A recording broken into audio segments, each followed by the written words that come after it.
it was during that process that I realized that he was onto something. I don't know how much detail you want me to go into. Give us it all. This is All the right, origin so story. We love it. the origin story. So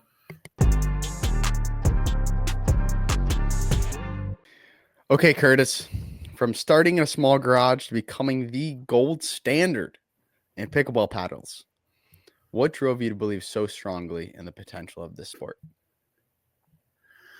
a lot of convincing by my brother. Um, so I was in between businesses a little bit, and my brother had started this. He got infatuated with pickleball and kept asking me, "Hey, you want to do this? This pickleball thing?" And I kept saying, "No, it sounds stupid." I didn't even look into it. It just seemed like it was going to be a fad to me, like volleyball.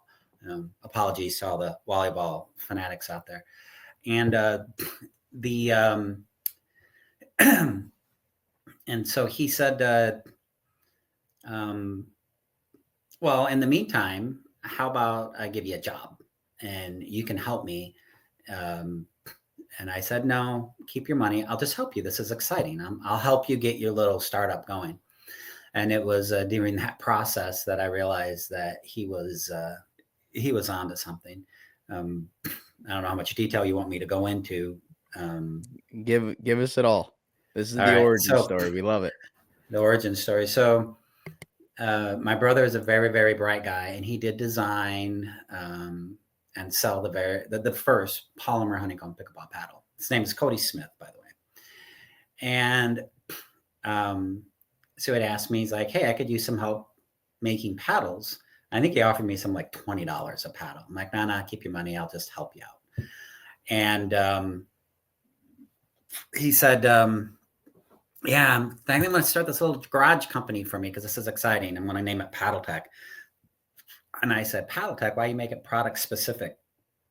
And he said, well, because I already did the logo. I'm like, okay. And so one night he calls me and he says, Curtis, I need help making 80 paddles. Like 80 paddles, you're selling 10 a month. And what do you need 8 months worth for? He goes, well, there's this coffee and demo event in Surprise, Arizona. I said, well, how many people are going to be there? He goes, I don't know, maybe 30. It's like, you want to make 80 paddles? And he goes, well, he says, I just banned some paddles because of for sound. And so, we were on the approved list, but every major company had paddles on the approved list. So Saturday, we stayed up till 2 a.m. I'm making paddles and doing, brother stuff, right? And then he says, I have a meeting on Monday I can't get out of. Can you go attend this meeting, this event for me? It was an hour and 15 minutes away. This is in Scottsdale, Arizona, where we were. I was like, fine. So I have the paddles. I'm kind of poo-pooing the whole thing. I'm on my way there. I'm 15 minutes late. Phone rings. They're asking, hey, where are you? And, tell the 30 people, just calm down. I didn't say those words, but so I get there and these very nice people walk up to help carry the boxes of paddles in. And there's this huge pavilion and I can hear the pickleball playing in the background. Walk through the entrance of the pavilion to these steps and there's 200-300 people. And all the major brands at the time that you would have had, S-Type, which is now Onyx, Champion, Pickleball Inc., which I think was owned by Champion at the time, ProLite, a company called Whippersnapper, which I think they're still around, I'm not too sure, ZZT Sports, which was a brand at the time. And they had this table that said Paddletek, and it was about 30 feet from where I was standing. I'm like, oh my gosh, there's a lot of people. So I start to walk down the steps and the guy behind me yells out, Paddletek is here. And half the room turned around and just rushed to me. And they just started pulling paddles out of the boxes. They weren't even talking to me. They're just grabbing paddles and they just started shouting questions. And I dropped the boxes. I had some experience in crowd control and crowd frenzy, so to speak. And I'm just saying everything he told me to say about the paddles, this, that, whatever. And people, while I'm talking, are like pounding on my shoulder. And these are all people 50 plus, right? These are not kids getting excited over a new band or a new toy. These are adults. And 2 hours later, I'm just now getting to that table. I don't have a single paddle left, and I'm writing orders, taking orders. So I get in the car afterwards, and I said, call him up, and I said, he says, how'd it go? I said, yeah, you probably could have sold 100. He says, well, that's great. I said, yeah, it was crazy. And I said, give me half the company, I'll run it for you, which had been his offer. And he's like, yeah, okay. Good, done deal. And I'm like, okay, what is pickleball for real? Because this is not what you described. You described as just some game you play on a shortened tennis court, like ping pong. This is crazy. And so I immediately took over the operations pretty much. I became the lead paddle elf, made all the paddles. And our agreement was, because my kids lived in Michigan, and I said, yeah, our first employee is going to be up there, because I needed to be a dad more than I need to be here. I was just there temporarily. And he said, okay. And so that's, so when people ask, why are you in Niles? I'm like, my kids.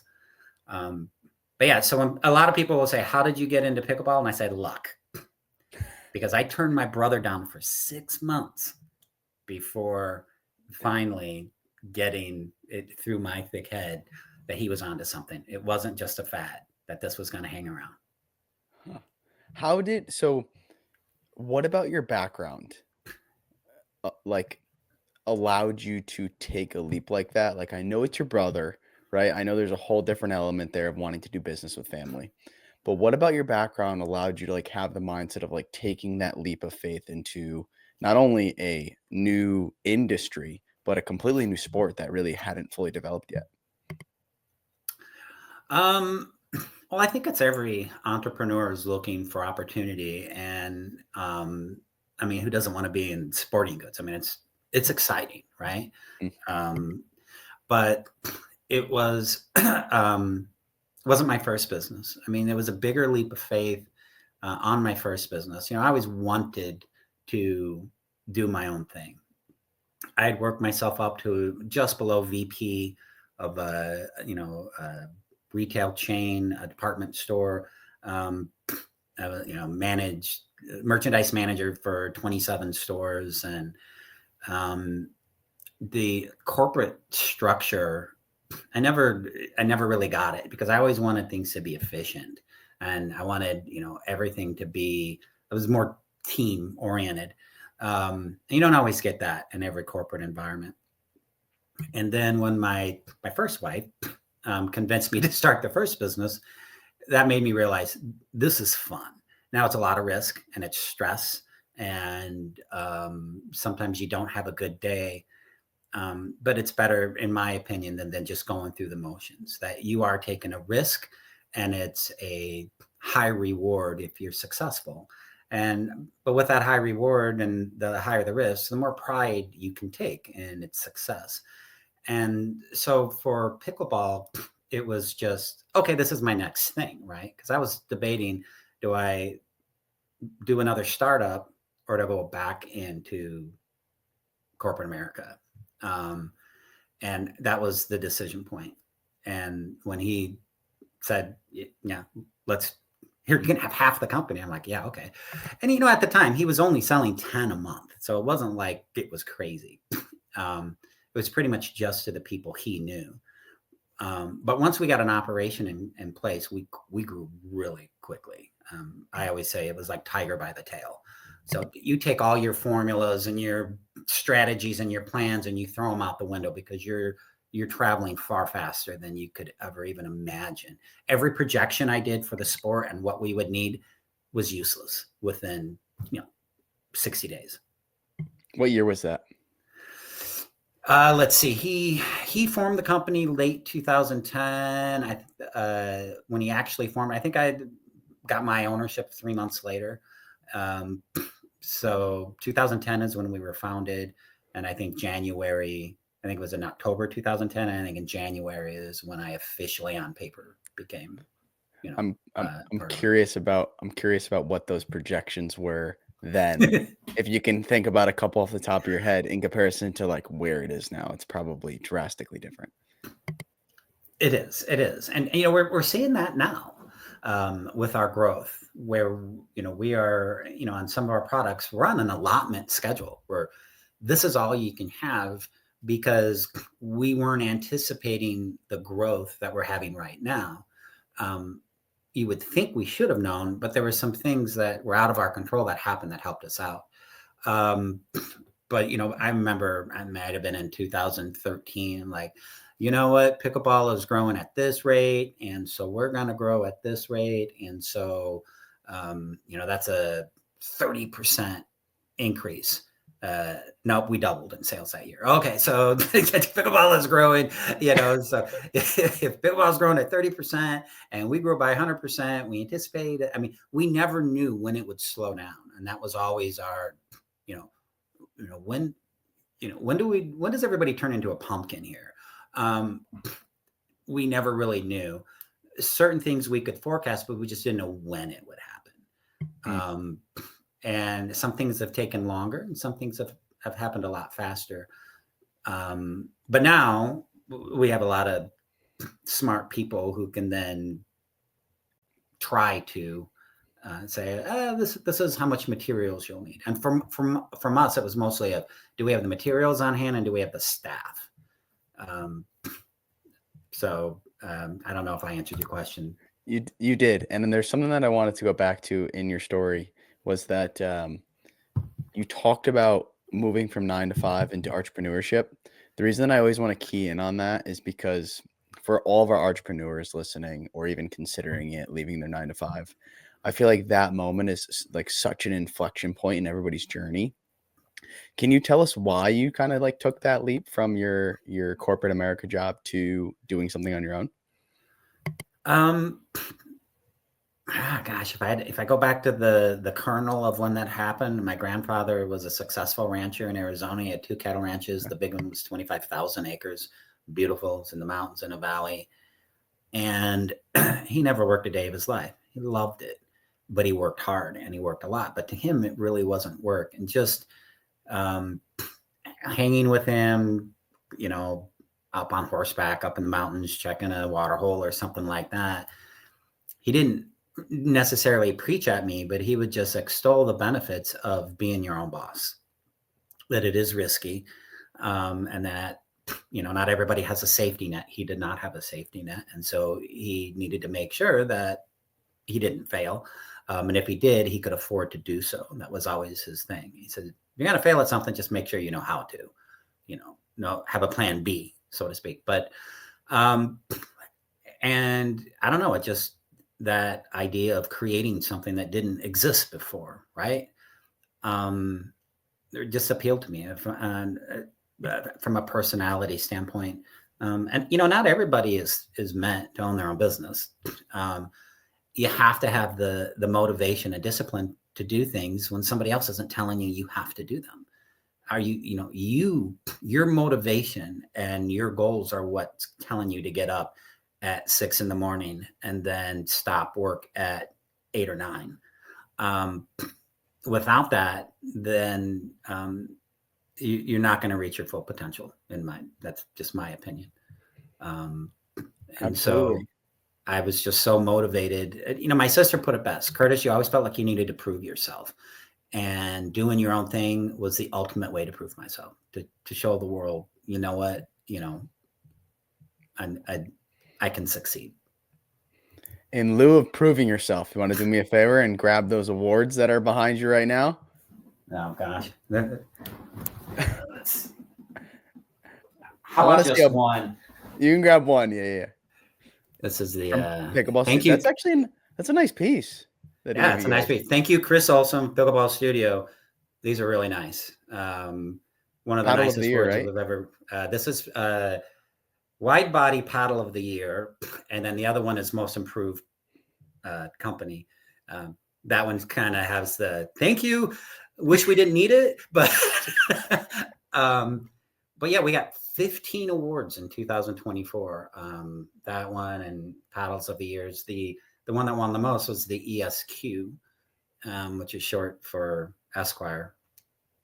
And thank you to Andrea Coop, pro player, who talked me into that paddle, because I love that. I didn't want to make it. I'm like, Andrea, it's gonna be so close to this other model. It's just so close over here. She says, no, I need it. I got this low to high, arcing tennis swing, and I need that bigger sweet spot. I need the 5.5-inch handle. Just make it for me in my shape, but in the Bantam platform. And so we got it approved, and it was hers. In fact, I have her prototype. Even says demo on here. And I'm like, all right, I'll make it for you. I'll get it approved. You can play with it, but we're not going to launch it. It's going to be marketing message on that's going to be so fine. And then we started getting calls. Within 2 weeks, we were getting 30 phone calls a week with people saying, I want that paddle. Andrea let me try it. And then we'd send some out, and they'd let their friends play with it, and then they would say, so then we finally launched it, and against the advice of our advisors, but it won so many awards with the longer handle. But so, yeah, thank you, Andrea. So take me on, I didn't know that we were going to touch on this, but I love this. Take me a little bit on the brief journey from what that initial paddle looked like to like now what the innovation process is. Like you just talked about a little bit of the R&D with Andrea. How did that process innovate from origin of what that original paddle looked like to like now what that innovative R&D process is today? So the paddle we sent her, which is still a really good paddle, the ALW, Annalie Waters, which is a different shape. I have one here with me. The ALW has a more concentrated sweet spot. It gives you a little bit more power because of its shape. It also has a standard handle length. And that's what Andy played with. And she just felt it was a little too hot for her. And she needed that sweet spot bigger, because we can manipulate the size of the sweet spot. And the bigger the sweet spot, I won't get into that. This is not a tech call, but anyway. And so what she was playing with was a Tempest Wave Pro, which for 2.5 years was #1 selling paddle. But it was a touch and control paddle. And Andrea had said, can you take the Tempest Wave Pro and just cut into the playing surface a little bit so I can get a 5.5-inch handle?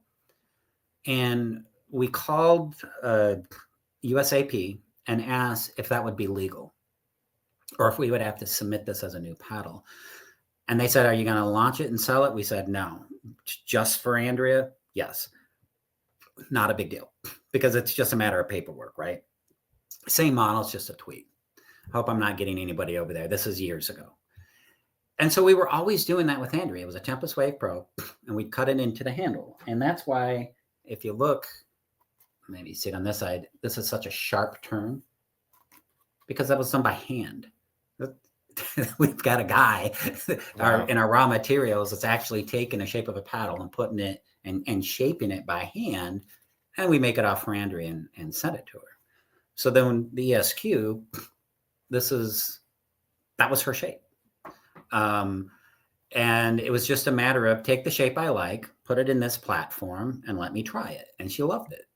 And that's why it's called the ESQ for Esquire, because she was our attorney.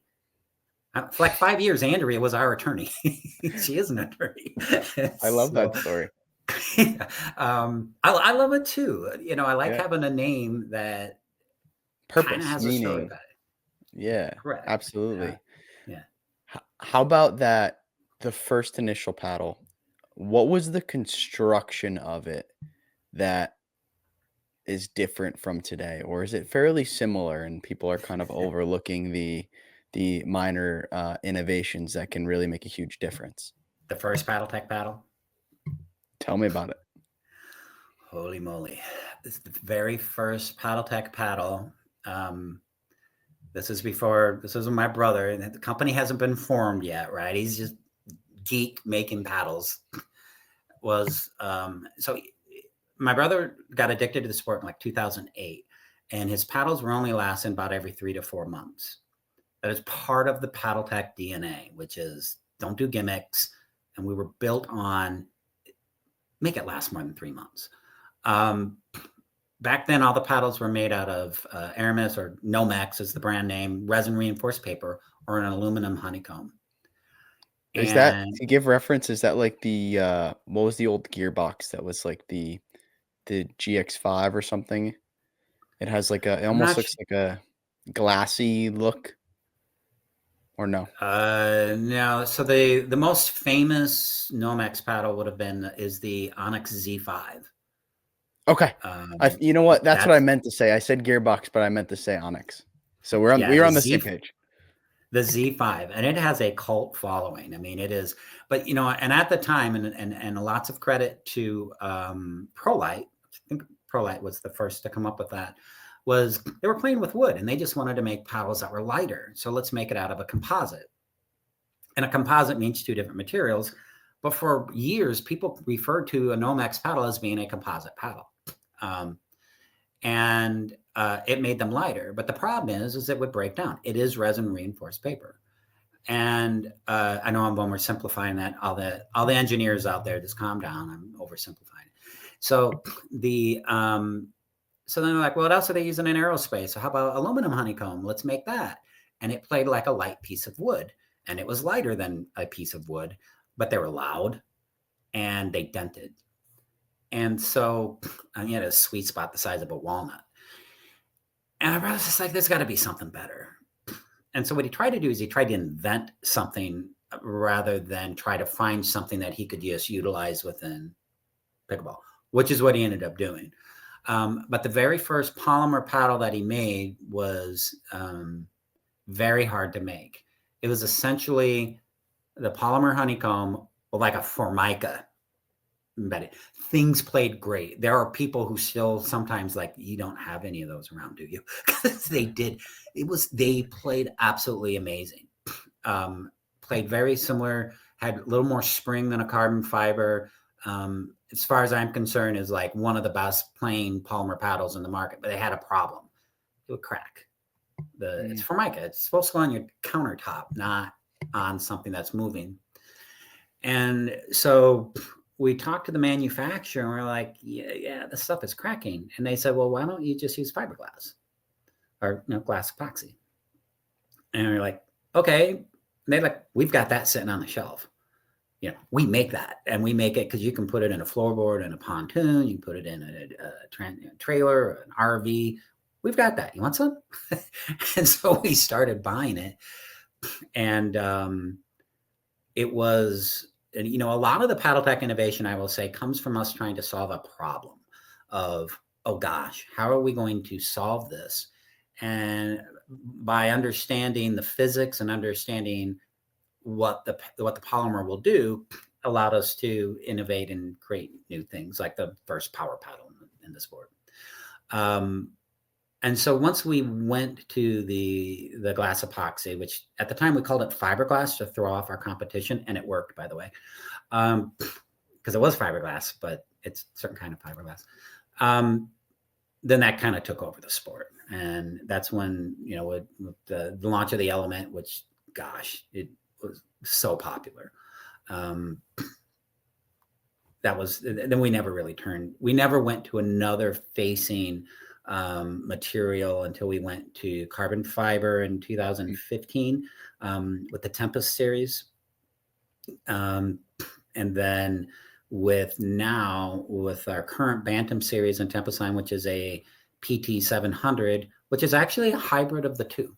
So you get the best of both worlds. And I don't want to get all techie unless you ask specifically on why that's better. But yeah, we're on our third rendition of facing. Pardon me? Why? Why is that better? Yeah. So carbon fiber tends to absorb energy, and whereas the glass epoxy didn't. So the glass epoxy was a harder hitting paddle, and the carbon fiber became a more of a touch and control paddle. And then when we when Annalie Waters is saying, hey, I want a raw carbon paddle, and we would make one up for her, she's like, I don't like it. Where'd my power go? Right? That was a problem. And then, when we understand, okay, we're just trying to solve a problem. I'm trying to get Annalie Waters a paddle that has the power and the spin that she wants. And that's why we have the PT 700. Even, when we tried to do the glass beads that people were doing for spin, she's like, because that took away the power. And the T700 is for Torrey 700, unidirectional carbon fiber, but the PT 700 means it's got our other stuff in there. So yeah, that's how we got to where we are now, which is a power paddle that, from which we've heard from people, is the gold standard as far as where the power should be in the sport. It's not too much. It's not dangerous, not bad for the sport, but it probably shouldn't be anymore. I can agree with that. I got my hands on a good bit of paddles leading up to this interview, and it definitely leads the mark with power. But what I will say is, like, the consistency is true in comparison to the other power paddles on the market that heat up pretty quickly, right? And they drastically change the way that you played. The consistency in what you guys are doing, exactly. And then it's hard to control, right? You're losing exactly how the balls are reacting off the paddle face. So the question that I have is what's the secret sauce here? I mean, you talked about creating this power paddle that has extreme consistency, as well as being able to really truly manipulate the sweet spot. And you have the best of both worlds at Paddletek, which is having that enlarged sweet spot with that control while maintaining that power. Is there a secret sauce to this recipe, or what, Curtis? You have to be a little nerdy. I don't have a degree in physics. I was 2 years as an engineering at Michigan State and decided it was more fun to be in marketing and communications than to figure out the surface area of a cowboy hat. I tell that story because that's a true story. And switch my majors. But I'm going to go back to the where I'd spent half my childhood on this ranch, and if something breaks, you're an hour and something away from a hardware store. You have to figure out how to fix it with what you got, which means you have to understand why it's broken and all that sort of stuff. And just having that mindset of, I have the tools to solve this problem. I don't need to pawn it off on somebody else. When we would try something new, we did a lot of throw spaghetti on the wall. That stuck. Why? Right? Answer the question. To the point where we would do ridiculous prototypes just to prove a point. Even though all the physicists, and there's a mountain of data on whenever you're doing research of how to manipulate a sweet spot, I still wanted to feel it for myself. I made an oval paddle. I was just going to ask you to give me one. That one was ridiculous. It was ridiculous. It was an oval paddle. Looked like this. No handle. No handle? No handle. Because they're saying, the sweet spot is dictated by where you're holding it. I'm like, really? Yeah, I guess it makes sense. I got to see. So I made one. Boom. Oh, yep. There's a sweet spot. This is dead. Turn it around. Yep. There's a sweet spot. That's dead. I didn't need to do that. Anybody could tell you that, but I needed to see it for myself. And then you start fooling around with shape. So Engage comes out, and their paddles are basically made of the same materials as ours, but they're a little more square. We're like, so what did that do? Their sweet spot is bigger. We're like, yeah, their sweet spot is a little bit bigger. But ours are a little more powerful. Why is that? Well, the sweet spot got bigger, but it became a little more inconsistent. So wait a minute. So we started adjusting with shaping to reshape the sweet spot. Now, we can't dictate where the sweet spot is. It's pretty much always going to be, there's a rule of thumb. If the length of the paddle from wherever your point is where you're holding it, whatever that length is, 22% down from the top, that's your sweet spot. But what can we do this way? And so we took some of our original shapes that we just made a shape. Yeah, this feels good. This one plays better than the other. We didn't know why, but then we started asking the question, why? What's happening here? And a lot of silly tests, and a lot of them were just, we didn't need a $30,000 machine. We just needed a we just need to figure out how do you map a sweet spot? You can map a sweet spot with your finger. Sound. You change the sound, right? You can go around a paddle and you can hear the difference in tone, and you can actually map a sweet spot. That lower pitch, well, it doesn't have to, it's different. This is dead.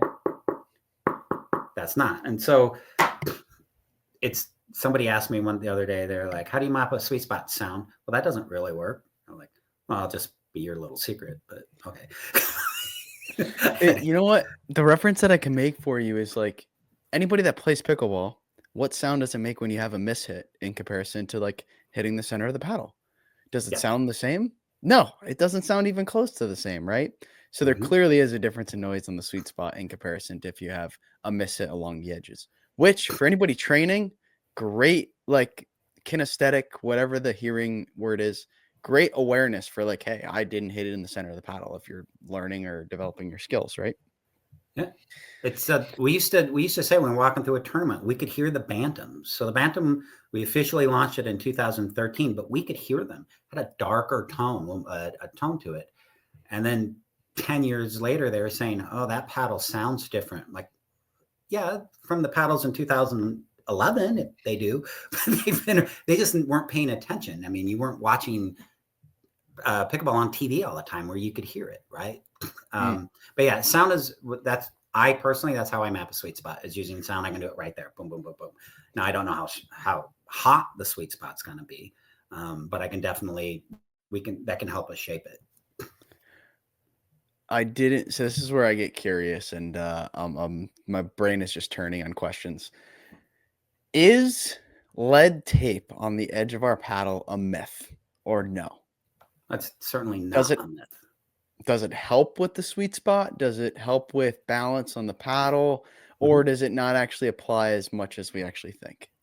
And we're really going to get a little bit techie here. So if you're just talking about applying weight to the outside of your paddle, it definitely helps because one, you've got balance, right? If it's a head heavy paddle, it's going to take you more energy to get that going because the weight's getting the leverage on you, right? All those physics classes I didn't do too well in college are paying off. So leverage. Closer to your hand, it's not getting leverage. And so it feels you can be quicker. A balance is across from the sweet spot, 3 o'clock and 9. Now players are putting them on the corners as a way of balancing it, but keeping that energy return more consistent. So yes, it's important. Why is it important? Because your formula for power, in very simple terms, is the weight of the mass, the weight, times the acceleration or the speed of your swing. So the more weight you're swinging at the same speed will have more power than a lighter one. Conversely, same weight, faster swing, you're going to get more power. This is not rocket science, right? Kid could tell you that. Swing faster, you'll hit it harder, right? Swing a heavier bat at the same speed.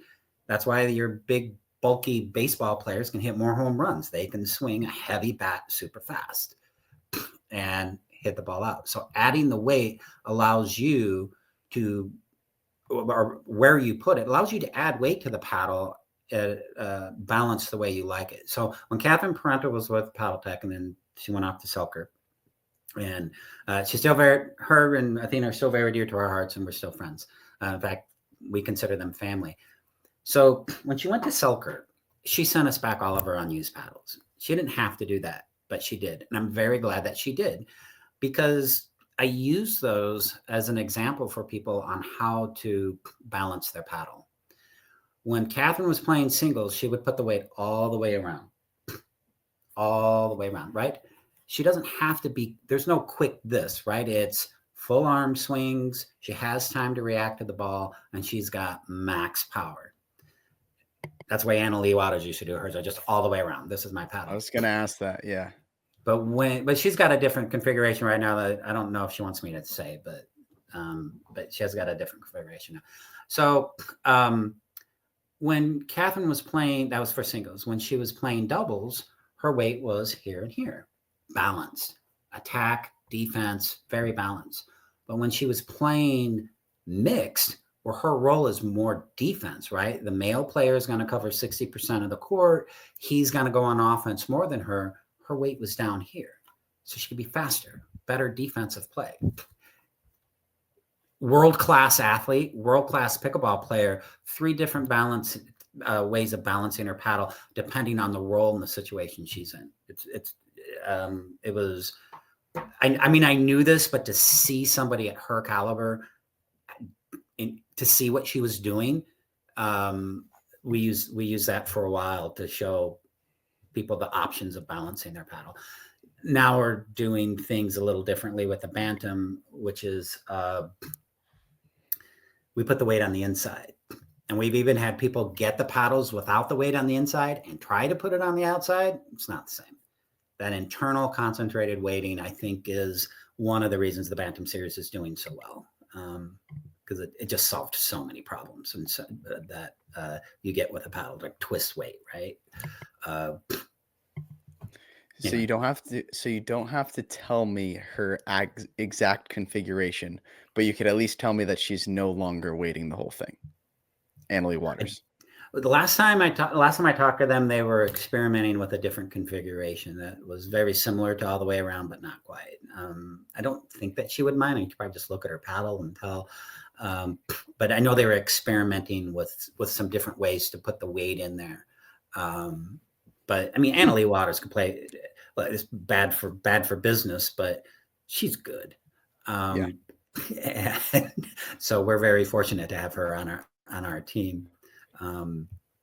Let's also, jump to that. You know, she could probably not weight her paddle and still beat people. Absolutely. So she so kind of like let's jump into that. So we're gonna skip a question, but then come back to it that I had on the list because this is a perfect time to interject this. So Annalie Waters has been with you guys since origin. Honestly, the Waters family, right? Lee too. And now she just turned 18. She's the #1 female in the world by far, large margin. And I think she has over 30 triple crowns, something ridiculous, right? But she has chosen through this entire time, with all these opportunities, to play with nothing but a Paddletek paddle, which I think says a lot about you guys as a brand. Can you tell me really that origin story with the Waters and how that came to fruition? Well, we're very fortunate that when she started playing, with our paddles. Now, at the time, we had the only power paddle in the market, the Bantam EXL. And even though she wasn't playing with the Bantam EXL, she was playing with its lighter counterpart, the TS5. It really, so we sort of had a scout and an ambassador for the brand. His name was Ken McElvoy. And Ken McElvoy. What year was this? Oh gosh, I'm gonna think about this. 2000, I want to say 16, maybe. Okay. Yeah, maybe in 2016, late 2016. Huh. Okay. And Ken McElvoy was always like, "Hey, I just saw this kid playing. Gave them some paddles. They're gonna be really good. What's his name? Kyle Yates. Okay, fine. Oh, here's this family that's playing. They're really, really good. Gave them some paddles. They're really, really good. Yeah, what's their name? Scott and Daniel Moore. Okay, great. Met this mother and daughter team. Man, are they really good? They're going to be a story, even if they're not, best in the world someday. This was a great story of this young, 10-year-olds. She was 10 years old at the time, playing with her mother. Great story. Everybody wanted to watch that. What's their name?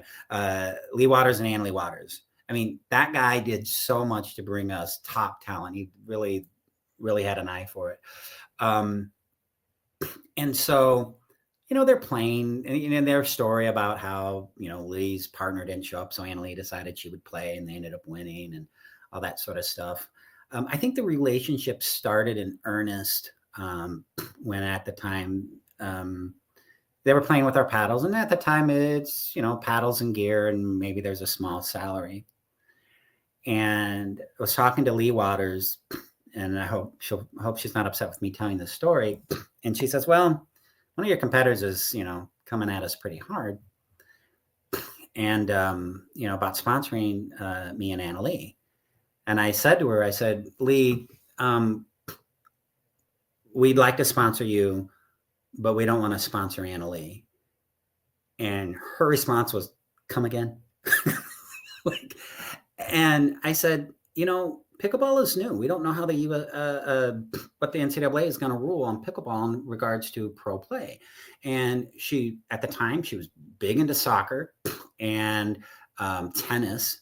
And if she was going to get a scholarship in either one, in my opinion, and would we be negating that for a little bit of money for her as a minor to play pro pickleball? And so we just said, we want to sponsor you. And Annalie can play with whatever she wants. Our hope is that she want to play with the same brand as her mother, but we really want to look out for her future and not just what we can get short term. And I think that kind of set the foundation for who we are as a company. We just don't look at what's good for us. We look for win-win. We try to say, and even with any pro player, I've kind of been like, this may not be a good deal for you. I could offer you this, but I wouldn't suggest you take that. So we have a reputation for that. And I just kind of started it. And then when COVID came around and people weren't playing, and some people took a long time to come back, where other companies were cutting what they were paying the players. Well, we looked at it and we thought, well, these people were 1099. They weren't employees. They're subcontractors, essentially. They're not getting unemployment. And the $6,000 they got from the government, it's not going to go that far. And so during that time when we were pretty much shut down 98%, and some of them didn't play for over 6 months, we said, we're paying 100% of your salary. Because what else are you going to live on? Right? You were a full-time pickleball player. We're going to pay this. And sometimes being the nice company, nice guys pays off. But that was years ago. That helped us with that relationship. And then, right now, whatever she does with her career, we're in total support of. And all you got to do is go back to Catherine, right? We were always, whenever Catherine was a decision with her career, we were always, put your career first. We'll be fine, right? Put what you need to do, fine. And so that's kind of how it went. It was fun. I have pictures of her and when her first gold medal at US Open. She's sorry, Annalie, braces and cute and everything like that. Playing with her TS5. But yeah. You're not plugging at all that Catherine may come back to you one of these days, or what? No, look, once you're on the team Paddletek, once you're part of the family, you're always part of the family. Even if you go off to Selkirk or whoever, that's we want the players to succeed as professional athletes. If it's not with us, we still support them, emotionally. And, my wife and I have watched Catherine play somebody else irrelevant, and we're rooting for her. Now, if she's playing against a Paddletek person, then, it becomes, that becomes different. Now, we have to make a business decision then, but no, Did the decision, this is where I don't know if I'm putting two and two together, and you can let me know on this. Did that decision to really pay your players' salaries have anything to do with the what would be the delay in innovation that you guys ended up having between, I guess, 2020 and this previous year of 2024? Or was it more of a materials logistics issue? Like, what was the reason there? The main reason was peel ply. We're source made in the United States. We had carbon fiber, but a peel ply is when you're curing the carbon fiber, you put a piece of paper down. It's the fabric, and the texture of that fabric after it's cured, you peel it off, and that leaves you with your texture. And what we had since 2015 was super illegal. In fact, we had the Tempest, when it was just the Tempest wave used to be called the Tempest, and it got banned because I think we had we had about 400 units go out that were illegal. So the USAP banned all of them, and it was a deal. And so they made us change the name, so now it was the Tempest Wave. I couldn't keep it; it's a Tempest, and we had to tighten it up. It was just the tester wasn't calibrated, and someone out that was over. And so we struggled to find the peel ply. And if your paddles are made in China, that's where they make it all, right? You just go across the street, blah blah blah. Here's what I have. We had a real difficult time finding the right peel ply. We spent thousands of dollars going to looking at peel ply after peel ply after peel ply to get it made in the United States. And some people say, Curtis, you got a little stubborn. You probably should have just went to China to get it. And that's a good argument. We'll leave it at that. And so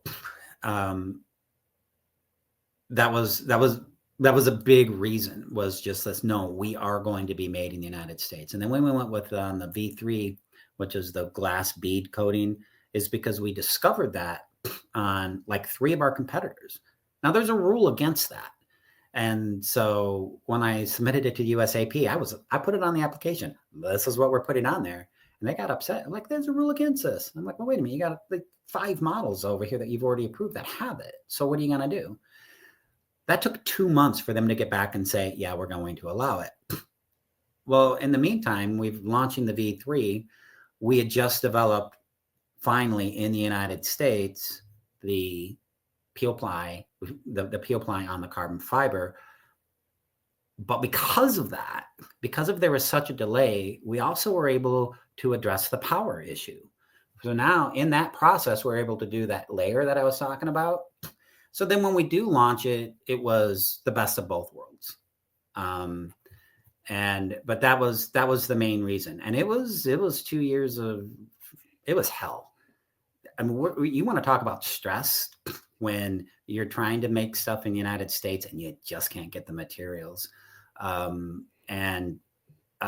Like I said, there's an argument to be made. I got a little stubborn.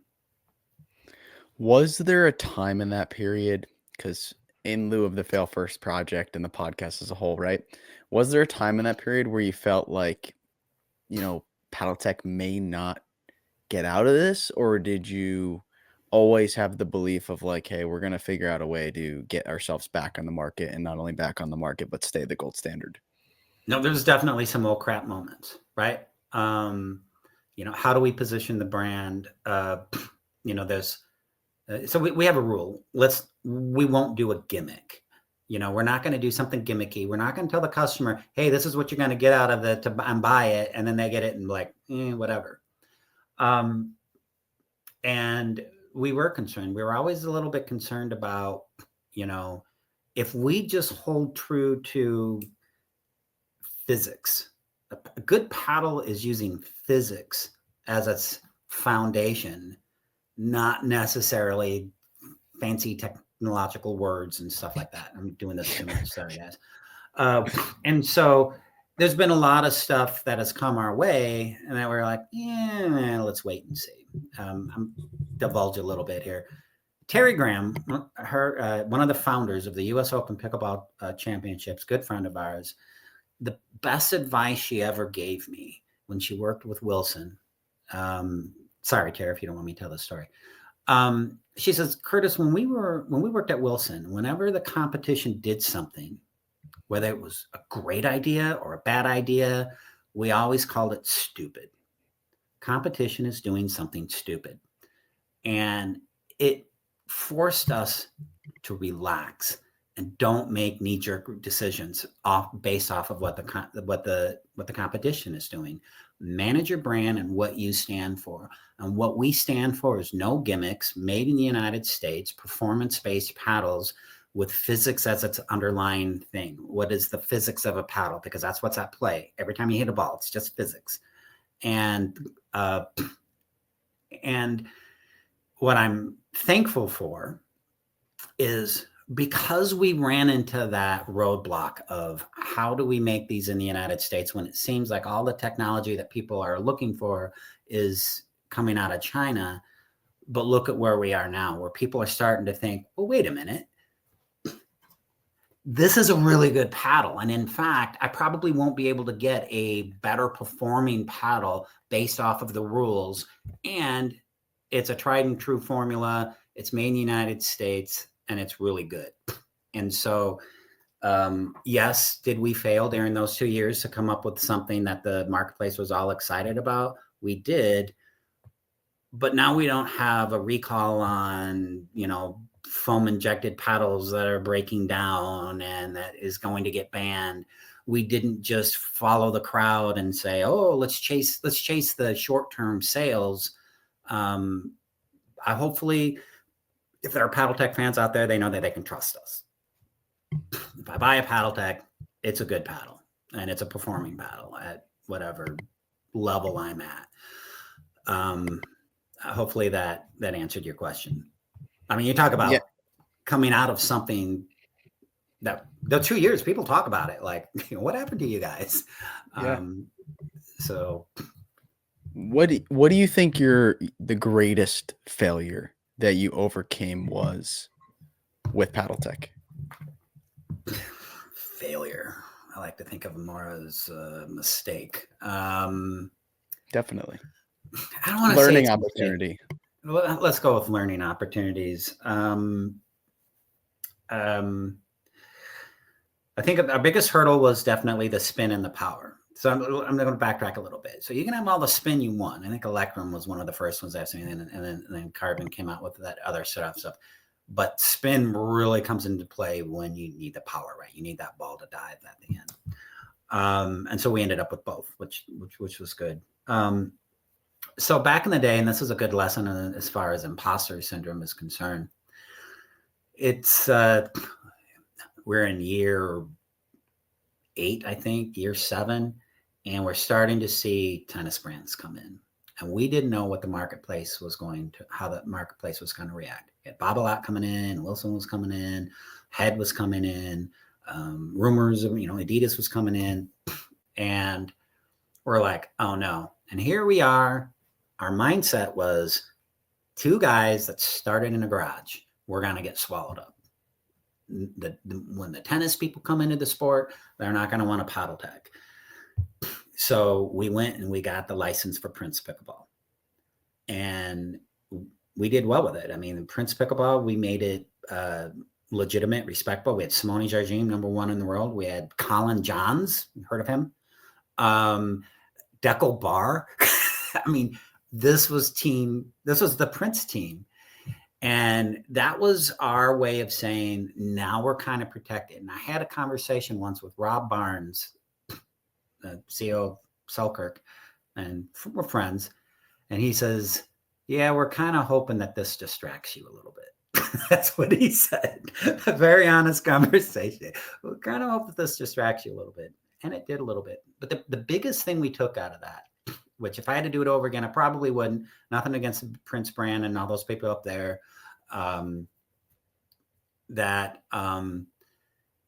What it taught us was we shouldn't be thinking of our brand as being the Me Too. They're not the Me Too brand, but the engine that I thought it could, right? Like, we were Paddletek and we didn't realize it. We didn't realize the swag that the brand had within the playing group. When we go there and like, we're Prince Pickleball, and they're like, no, I want Paddletek. Over and over and over again. No, I don't. We even going into big box stores, like, no, we don't want Prince. We want Paddletek. And if we hadn't have done that, I don't think we might have still been thinking we're always the engine that could, right? And it just changed our mindset. That, we then negotiated deals with a little more confidence than we did in the past. You realize that you guys were an industry leader, no longer just the small guys in the garage. Well, the numbers may have said that, but emotionally, right? Yeah, exactly. You felt it. We still felt like we needed to prove ourselves. And then once we did the Prince, we were like, oh, wait a minute. And then another good hire, Noah Kaplan, who was a VP of sales with us, when he came in to work with us, we'd had many arguments like, what are you guys doing? you're Paddletek. Like, yeah, we know that's the name of the company. No, you're Paddletek. And we're like, huh? What's because he was coming from the outside in and was helping us with the Prince deal. Look, you guys shouldn't, this is going to distract you guys. It was, I'm glad we did it. Like Simone, just, I mean, that's a hell of a team, though. That's a hell of a Prince team that you guys had. it was, her paddle's good. Her paddle's very good. So love Simone. Hello, Simone. Hope you're watching. What had them step away? Because Prince really ended up removing themselves from the pickleball space. So, I don't know what I'm legally able to say. They've licensed it to, I hope this is okay. I think Target has the license for it now, and then Sport Check up in Canada. Gotcha. And it's become more of that. So Dick's has Monarch, right? They beginner own Monarch, brand. and they're positioning it that way. We probably got because of the distraction of Paddletek and Prince. It was probably a good move for them to say, let's move this over here, and less work on their behalf. But I gotta tell you, the Simone paddle on the Prince side is one of my top 5 most proud designs. Huh. What about it? Just because when you finally came to fruition, you're like, dang, this is a game changer. Well, so the second Paddletek paddle looked like a lollipop because we had an issue with weight, and because we're making these in the garage, we didn't have silk screen machine. There was no UV printing accessible at that time, not at a good price. So it's just the sweet spot. It looks like these training paddles you have now. I was just going to ask that. It's what it looked like that. And we sold so many of those, and we knew what we were doing. It's isometric shaping. So when you take, it just meant that when there was an impact and there's a shock wave, and that energy is going to go out and it's going to come back. Well, if it's equidistant from impact to the edge and back, that energy is coming back at the same time. And if it's a rounded circle, that's calculus, right? If it's a circle, infinite number of points of equidistance that you can draw to the edge. If it's flat, you got 2, maybe 3, but if you're hitting the sweet spot, 2. And so it allowed us to do some isometric shaping and not upset the designs or what we were trying to say with Paddletek. And people still like the maximum, because you do cut down on your playing surface if you do that, right? Once you go curve, you're cutting out some spot. There are people who a lot of people like the more rectangled look because they get more playing surface. It just means that you have to be, good at manipulating your sweet spot. But anyway, it was definitely a proof of concept on that. We actually kind of thought that it would take over and everybody would be playing with isometric shaped paddles, but not the case. I was going to ask that. Is it just because of the aesthetic kind of purposes of playing with something like that, maybe, as well as people wanted that little extra surface area for whether it's reach or something else? Like, why do you think the market didn't go in that direction if it sounds like such an innovative way to use a paddle? I mean, there are some out there that are doing that. But I think it really comes down to, they don't necessarily make the most defensive paddles if you're digging, having, those corners, right? And it does make it difficult to then shape your sweet spot a bit more. Customization.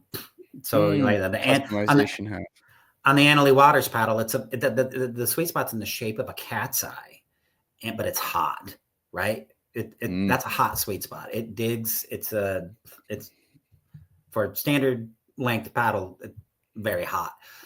If we were to make that round, that sweet spot's going to get a little bit bigger, and it's not going to be as hot, but it is bigger, right? I used to say, whenever you gain something in pickleball, you have to give something up, right? The equation needs to be balanced somehow. So, to give me reference, if the Annalee Water is like a cat's eye type sweet spot, what does the All-Shon, TKO CX, what does that sweet spot look like in comparison? It's gonna be more rounded, but it's so this thing looks very bulky. But this is not the Alshon. It's the same shape though. My Alshon's in the car, in my bag. This is just what I had in my home office. Oh, it's the same shape. So you notice how it looks more square, right? And remember I said that the Engage designs and that their shaping protocols are bigger sweet spots. But that's because this is a little more square. Well, because the paddle is so narrow, because we made it so long, we want it to be bigger. It's going to be hot to begin with, simply because of its shape. Because remember I said acceleration times mass, right? So if it's further from my hand, it's traveling faster here than it is here, significantly. That's more speed with the same swing on the player. So you're going to get more pop on it. So we wanted to maximize the sweet spot as much as possible because the paddle was so narrow, as opposed to an ALW. Is my this is the same shape as an ALW. This is an EXL. Yeah, come on, plug. You're welcome for the promotion. I'm not getting paid anything by them to show you this, but this is much more rounded, which is condensing the sweet spot. Cat's eye, you can get a little bit more out of it. So, and then if I were to make this round over here, it would broaden the sweet spot out even more, adding to it becoming a little less hot, less concentrated. So if I want to open up that cat's eye on that ALW, I would put lead on the top corners and lead on the bottom corners type ordeal. 3 in the 9 o'clock to me, or I would say the 10 to 4, 7. Okay. On the corners up there. Yeah. That would be one, or right here, if you wanted to broaden it out a little bit. Okay, so this correlates to our next question, our next topic a little bit. And this is getting into some new regulations that are put in place on paddles, as well as some of the requirements that a couple of the tours are having. We'll start with the new testing, which is like the PB core testing that they're introducing. It looks like it's going to be the new standard moving forward. How do you, from your lens, see that impacting innovation, or do you actually see it being even, the best route for the sport? Like, where do you think it's going with the PB core testing? I think the PB core testing, if I could wave a magic wand, it would have been implemented 2 years ago. Because what we're seeing with the growth of pickleball, you have certain brands that come in that are not necessarily, it's not in their DNA to be concerned with the growth of the sport. 2010 over here, right? So founded in 2010. I mean, we were at national championships when it was in an RV park. National championships, right? So, or next to a cotton field. That's my favorite. And so we were always looking at growth of the sport. Well, now the sport's arrived, right? I don't think anybody's going to say pickleball hasn't arrived. It's arrived. And now it's like, okay, so how do I gain market share? I'm not necessarily concerned with the sport, but how do I take something? And so you might have done some things that weren't necessarily good for the sport, but definitely good for their market share. And it's becoming an issue because certain people are saying, look, pickleball, especially senior pros, it's becoming a game of dodgeball, right? And that, they can hit the ball so fast with so little effort that it's becoming one-dimensional. And so from me personally, and from Paddletek somewhere, that's not really good for the growth. And I think what we have to do is we have to separate. So there's two bodies, right? Bodies. I said that. Bodies. There's USAP and UPA. One is concerned with pro play, and one is amateur, but they may not like me saying that, and the growth of the sport. That's their focus. And in either one of those cases, having somebody walk out with a paddle that changes the game or changes their skill level is not what any sport other than auto racing, what it was intended, right? So it's I can't imagine watching a hockey game in NHL and saying, well, these guys have different sticks that allow them to hit the ball, hit the slap, 150 miles an hour, and these guys can only do 120. That's not what I'm tuning in. I'm tuning in to see athletes that have honed their skills and understand the intricacies of the game and the sport and have mastered that. That's impressive to me. Somebody walking in with a slingshot is not appealing, and especially when it comes to amateur play. I always tell people, if I'm out on a court and somebody's coming in, there's a beginner and they're doing that, I'm like, can you let them have fun? Do you have to do that? Are you really having fun picking on this person by doing stuff that you're just embarrassing them? So, but of course, my livelihood is dependent on the growth of pickleball. So I see it a little bit differently. I would like to see, especially on the pro end, this is the limit, so that when you tune in to watch Annalie Waters or Christian Alshon and they're playing, that somebody's not going to walk in and have an unfair advantage because they've got something approved, right? That shouldn't have been approved. That's just too powerful. And so, but I'm glad they're both looking at it and they're both working on it. And we have been supportive for both entities as far as regulating how much power is in the sport. And we can say that with a straight face right now, since we're pretty much considered the gold standard of power.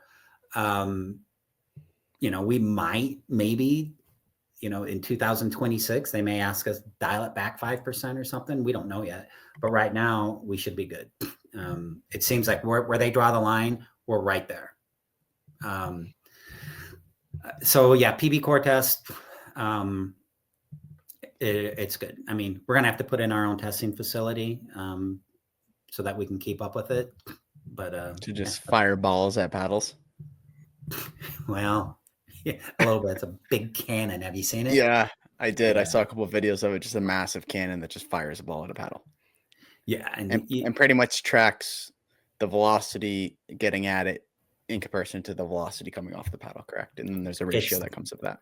The weight of the ball, the speed of the ball, how many strikes the ball has had. You got to catch all that data. Yeah, it's probably easy for all the engineering guys over there at the labs. Well, I don't think it was easy for them to put it all together. So I get kudos to them. The test itself, not so hard. You just have to track everything and make sure there's nothing unaccounted for, like temperature, humidity. When I was thinking about this, so I was heavily involved in golf before I got involved in the pickleball. And there's something in golf called the smash factor, which I don't know how this wasn't implemented early into pickleball. But the smash factor is all it's saying is, and the smash factor in golf is a 1.5. All it is saying for round numbers is that if you swing a golf club 100 miles per hour, you yourself, if your speed is 100 miles per hour, the fastest the ball can physically come off the club is 150 miles per hour. So the smash factor is a 1.5, right? Mm-hmm. In similarity, the only way that you could actually speed up the ball, meaning the ball comes faster off the face, is by you swinging harder, right? So that's kind of where they've capped the technology, is you're putting it more on the player to either swing different or generate more power themselves in order to increase the ball speed. Mm-hmm. And that seems to me like they've taken that same note. Obviously, PB core is from baseball, right? Mm-hmm. But to your referencing another sport, like when they put aluminum bats into the MLB, they thought it was a great idea. Nobody liked it because everybody was just like hitting home runs and there was no game to be played, right? So it took all the strategy out of the game. So I'm outsider looking in and my engineering brain kicking in. It's like, it's kind of the only direction that the sport can actually go in. Now, how does, though, for you change the way that you think about innovation on the paddles moving forward? How does it change? So fortunately for us, And I would like to think the fact that Paddletek has never resorted to gimmicks or something just that maybe is bad for the sport that we can then go make a little bit more money off of it. That those good intentions have come to rest, right? Where by a lot of KPIs, the number one performance brand right.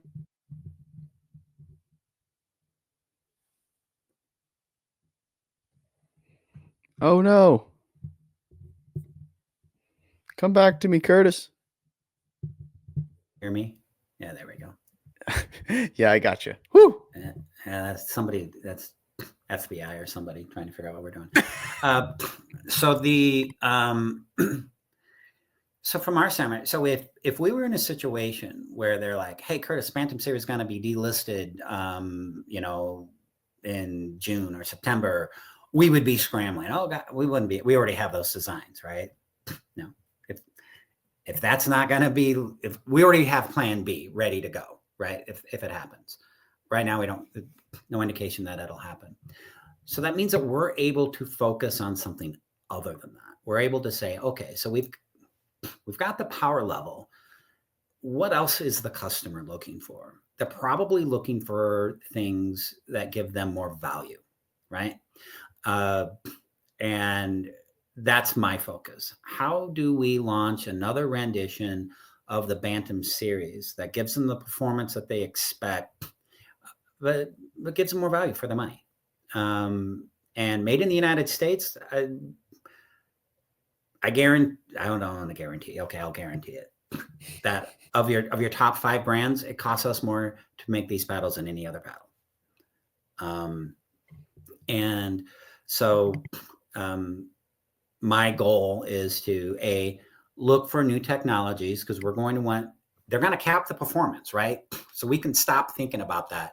So now how do we get this performance plus better longevity, spin that doesn't go away, all sorts of stuff, without giving any stuff like, a lot of cool stuff that we can do, because now our focus it's not going to be on spin, or it's not going to be on power. It's going to be on, I always say, like, we got your power, we got your spin, but we also got your back.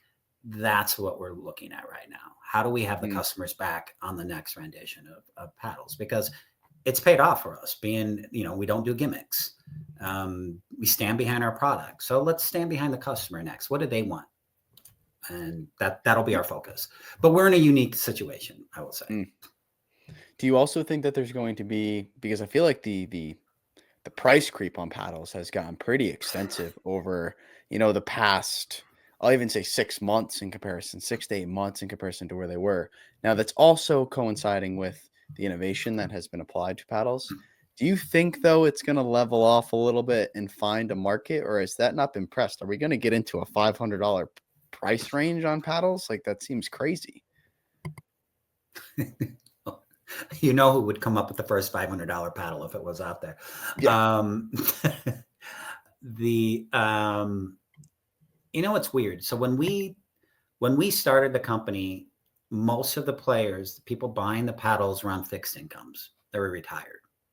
And we've always been very conscientious as far as, what do we have to charge to keep our doors open and to keep our kids fed, but not get greedy, not take money from these people that are on fixed incomes. And we've held to that. And so for what do I think is going to happen? I think eventually, look, if you're going to spend $300 to $500 on a paddle, it should be something that lasts you 5 to 6 years. That's just, I agree with that. That's kind of where I am now. So some people say, well, the Paddletek paddles are expensive. Well, our margins are far less than our competition's. Then I know this. And so again, when I'm looking at that value, I'm looking at, how do we stay true to who we are, but give the consumer better value. I think what will happen is that once the growth curve plateaus out a little bit, a lot of brands that feel the heat are going to resort to price reductions, and short term that'll put a lot of pressure on the other brands to be like, hey, maybe lower your prices some. And there are some brands out there that could cut their prices in half and still make really good margins. We need to, for Paddletek, we need to make sure that we can do the same thing, because right now it would be tough. Like source and made in the United States is, we believe in it, but it's not cheap. Are you, is that something you guys aren't budging on? Are you going to stay in made in the US no matter what? Is that a core pillar for you guys? For the plan right now for the performance paddles. So it's really hard right now for like your beginner paddles and your, the paddles around $100. It's getting difficult to be competitive at that price point. And so that would be like a sub line. So, like right now, I think that's where we're going with the Phoenix. So, gotcha. We open up accounts. They're like, okay, you got it. You guys are great, $180 a head, but I need a paddle for, 90 or 110. And the paddles that we have, they're like, yeah, but this isn't what I can get out of China. And so that's where we're under pressure from foreign manufacturing. And so the weird thing about our line, at least what it was last year, is a Paddletek paddle is like a casino on Vegas Strip. It may have been, people like, oh yeah, like the Bantam EXL. We launched that in, I want to say 2012, 13, I don't remember, and it's still around. It was the thing. I mean, Kyle Yates, Irina Tereshchenko, so many, the Moors, that was their paddle, right? We just never bumped the price up. We just left it at $100. But at the time, it was an expensive paddle. We were scratching our head. We're gonna offer a paddle at $100. The industry is not really there yet, right? So they're like, oh, well, that's your beginner paddle. I'm like, beginner? No, it's just been around for a while. And the Bantam EXL has a cult following, so we're not going to get rid of that. But one of the, it kind of goes back to, we made the decision in 2023 that, mind you, we were just coming off of the 2 years of, oh gosh, if something happens, like the peel ply issue and the raw carbon, we had carbon fiber, getting it raw and be legal was a challenge for made in the United States. What if there's something else and we are going to have to get parts from overseas to then go into our product here to remain competitive? So we don't have another 2 years of where's Paddletek, right? We decided that we needed to bring in some partners who were really good at that. And that's part of the reason that we merged with ProXR. The 35 Capital, or UPP, United Pickleball Paddles, is the holding company, as like a few other brands, and ProXR. What they really bring to the table is their ability to get stuff overseas that's good quality. And that was a concern for us. And so if you were going to ask me why we did that, that was the main reason we did that, is so that we had the resources of people who had experience in that, where we had none. We're like, yeah, can't get United. You can always get something in the United States. It just might cost you more, except for peel ply. But that was the kind of leading into that. That was a big decision for you guys, was to not only move. I think one, you merged with ProXR Pickleball, and I believe Boundless Pickleball was a piece of that. Is it called? Is it called United Pickleball Paddles? Is that the name of it now? That's the name. United Pickleball Paddles is the name of the company that we went from being. If the owners of Paddletek had the last name Smith, right, family owned, to now the Smith family, instead of owning all of Paddletek, of owning a piece of the whole thing. But now we have partners, and they're good partners. They're nice people, and it's anytime you're growing so fast and you're merging, it's been a lot of work. But yeah, that was the main. We basically needed resources, and as a family-owned company, we're like, yeah, I hate to call it that. We need people who's got some killers on their team, right? And it was basically that. How do we how do we learn from a failure in the past and make sure that we don't make it again? So if something like peel ply comes around that you can only get in China, we don't know how to get it. Not even our suppliers knew how to get it. They're like, well, we got people who do. And then, but still hold true to what we believe in. So for anyone out there saying, oh, you mean my Bantam is made in China? No, it's made here. Just about anything on the Paddletek website currently right now is made in Niles, Michigan. But as we develop new stuff, there might be some pieces or some parts that are made in China and then incorporated into what we make here. Side question here, only because there's been some recent release moving to foam. Have you guys experimented with foam? And do you think it's a possible avenue of future paddle innovations? It is. It has to check the boxes, though. If it's going to play like a polymer honeycomb, is there a cost benefit to the customer? Is it just a gimmick? If I had a foam paddle, it's going to play just like my Bantams. Why? Is it going to last longer? Okay, yeah, a benefit to the consumer. Let's go. Is it? It's got what's in it for the consumer, right? So the foam is a feature. What's the benefit to the customer? That's how I always look at it. And if there is no real benefit, stay true to who you are and what you know. And because you don't know what you don't know. Foam paddles. Oh, yeah, these things are great. They're good until month 13. Now they're not so great. Or yeah, I left them in the car and I got up to 200 degrees in there. We don't know that sort of stuff. And so that's kind of it on stuff that doesn't have a clear benefit to the consumer. We might be a little slow to react on just to protect our customers, because if we launch it, they're going to buy it. And then we need to stand behind it, and we need to know what we're standing behind. But we are looking at that, and we're looking at the problems with it and how to fix that. What I'm hoping that'll come from foam is a more consistent way of knowing that the paddle you're buying is what was developed by the engineers, because polymer does have a variance. And so the Bantam models, when we first launched Bantams, we realized that about 4 out of every 1,000 were dead. And we had no way of knowing until they got out on the court. And we're not playing with every paddle before we send it to the customer. Promise, we don't do that. And so when somebody would say, I got this Bantam, feels dead. Fine, I'll give you a new one. There you go. And they'll play with it. I'm like, oh yeah, there it is.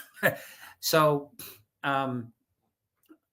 one of our competition did tell us, like, yeah, we copied everything you did. I hope you're not upset. We copied, take it as a compliment. We copied everything except the Bantam. We got one, I think it was dead. We didn't like it. I just kept my mouth shut. You were like, great, you got the dead one. You got a dead one. You're like, perfect. Oh, that's awesome. So is there any cores that you may have experimented with that didn't work that you can share with us? Yeah, polycarbonate core. There was one guy that was a diehard fan. We had sample paddles and we played with them. They're allowed, delamination issues, and they were just loud. He loved it. It kind of played like a Nomex, but with a little more bump to it. He loved it, and he bought every prototype that we made, not for official play, but now we're done. We're like, sorry, I don't have any more of those. That didn't work out. We experimented with a lot. We experimented with balsa cores, big issues in Florida with the humidity and the expansion of the balsa when it absorbs humidity. And we were looking to make them quieter at that point. Have you ever just injected air, created like an air pocket inside of there? Well, that would have been illegal, but probably not anymore. No, it's already got air in there. I'm only thinking if it's like a air tube that it's distributed, like you can adjust it right to multiple environments. deflate, inflate, depending if it's cold, warm. True. Kind of where my head was going with that. That violates a lot of rules. Otherwise, that would have already been done. It does violate quite a few rules. That's good. That's good. But if they change those rules, you're good to go. I'm trying to think. I mean, we're the first polymer honeycomb. We know it. We know it very well. But we have some other ideas that are in there, like how do you get the same? It's just energy distribution. It's really all it is. It's just energy distribution. How do we fine tune the energy distribution? And there's a lot of ways. I don't want to put. I don't want to give everybody what we're working on. Yeah. But exactly. But yeah, I think that there's a lot of stuff that's happening right now. People experiment with cores, which I think is great. And then eventually it'll land on something where like, hey, we found that sweet spot for maybe pro play or amateur play. My whole thing is just keep it fun. Keep it dynamic, not dynamic, but make sure that it's multi-dimensional. It's just not swing and duck, right? That somebody can maybe one day challenge Annalie Waters for #1 in the world by being a touch and control player. By can I get her out of position? You know, how's that game? Because there are players out there. And what type of player? Like a football, drop back passer or mobile quarterback, 2 different things that you have to account for. That's what I would like to see in the sport. Let's not let it get one dimensional. So in that retrospect, you think there is tremendous amount of innovation moving forward on both these surfaces and the cores and any materials in between that may be used. Even the handles. I mean, I feel like the handles have been the same for years, right? And I think of the way a golf club is coming from my background or what they did with hockey sticks coming from there. Like, I feel like there's plenty of room for innovation on the freaking handle itself. Yeah, ergonomics on the handle, correct, right? Or even, and you see, the thing is we can get there now that everybody is like, here's your maximum power that you can have in a paddle. Here's your maximum spin. Once that's settled, because it's been a little loosey-goosey, you know, a little late in getting around to solving that. But once that's there, now people can start to look like, okay, what's the next thing?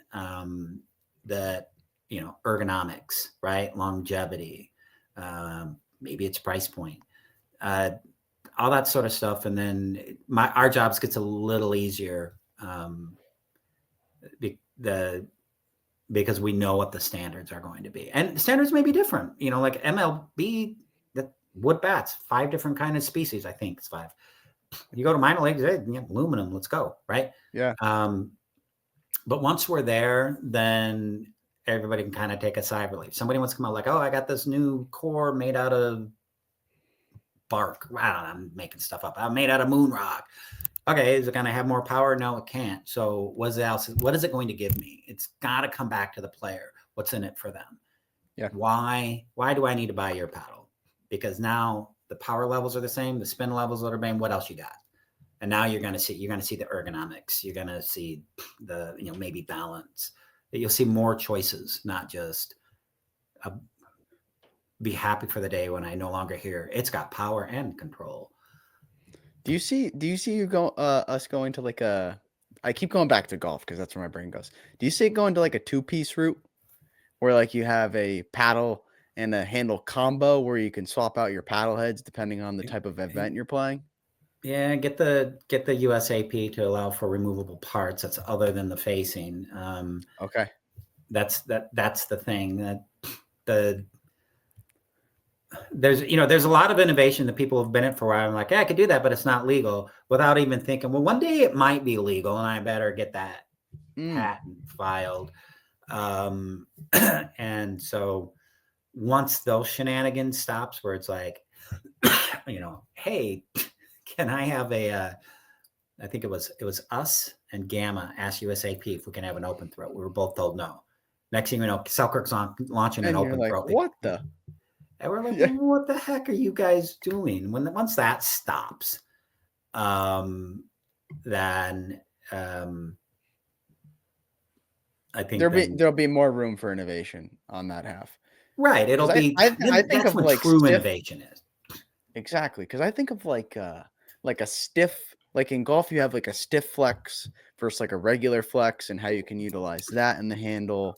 I don't know if has tennis ever experimented with like a two-piece racket, or has it always been one piece? Yes, they They have. have? They have two-piece rather than, and a two-piece is I'm gonna say it might be a little, if it's handle attached to a head, it gets very difficult. When they tried it in tennis, it just didn't last. That anytime you have a mechanical bond like that, it just doesn't last. And I have talked to people from the tennis brands that developed it that were like, yeah, that's a problem. And we couldn't design around it with the millions of dollars that we had going into R&D. And, but then when they just say, you have a rule, no replaceable parts, no detachable. They don't want me going in and saying, hey, I got this approved. Let me go change something over here. And I'm going to go play with it. Right. Yeah. I completely get that. It would be very tough for them to regulate that way. At kind of adding on to this regulatory process a little bit. On the other half, the UPA has gone to this route of like, I want to say it's like $50,000 to actually even be a part of approval, and then like there's another $100,000 level to be a part of that. Do you feel like that's kind of a good piece moving forward, where you're kind of going to weed out a lot of these companies that may be in it for the wrong reasons? Or do you feel like that's really impacting you as an owner, because now some of that money you may have allocated to players, you can no longer allocate to them? Yeah, it doesn't come to that. I mean, if we see a player and it fits our strategy, it fits our plan, fits our budget, we're not going to get UPA tell us, like, oh no, we got to pay UPA. So what do I feel about that? Do I think that there needed to be look, can we afford the money? Obviously. It wasn't a big deal. I mean, okay, $50,000 is a big deal, but I'm just saying we're not the garage brand anymore, right? So, on the plus side for us, if they eliminated, there are like 800 brands right now that are active, the ABC brands on Amazon. Does it create a barrier to entry to keep some people out? Yeah, it does. Is it good for the consumer? I don't think it really has an effect on the consumer. Do I think it's always going to be 50? I don't. I just think it was. I mean, you get more than just, oh, they can play with the paddles. You get some other stuff like with the PPA. In other sports, they've had the if you want your paddle shown on TV and talked about, well, you got to pay us for that, right? Yeah. Whether I agree with it or not, the thing is, it's their league. They can do what they want. And what I tell people, especially when it comes to, I'm probably going to make a lot of people upset with this. I'm like, PPA is an entertainment company. The NFL is an entertainment company. They make their money entertaining people. If people didn't tune in to watch football, what's its value? If they didn't pay money to go watch it, where are they going to get their money? So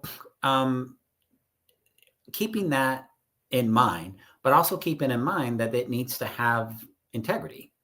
And so was it pretty expensive? Yeah, I kind of think it was a little expensive. Did it light my hair on fire? No. Do I think it eliminated anybody? Not really, so, XYZ brand can't have their one player that might make it through the qualifiers and, get beat up by Ben and Annalie.